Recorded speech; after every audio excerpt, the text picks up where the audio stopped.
শহীদ চাইলে হওয়া যায় না ভাই।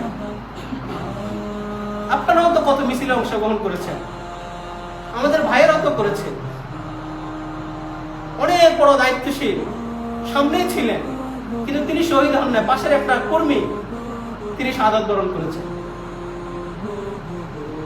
জীবনের প্রথম জিহাদে গিয়ে অসংখ্য সাহাবী শাহাদাত বরণ করেছেন, কিন্তু যে ব্যক্তিটি জীবনের একটা জিহাদেও পরাজিত হন নাই, যার কপাল থেকে পায়ের তালু পর্যন্ত প্রত্যেক জায়গায় জিহাদের ময়দানের তরবারি লাগা, যিনি শাহাদাত কামনা করতে করতে করতে জীবনের শেষ পর্যায়ে চলে এসেছে, অসুস্থ শরীর নিয়ে বিছানায় যখন ছটফট করছেন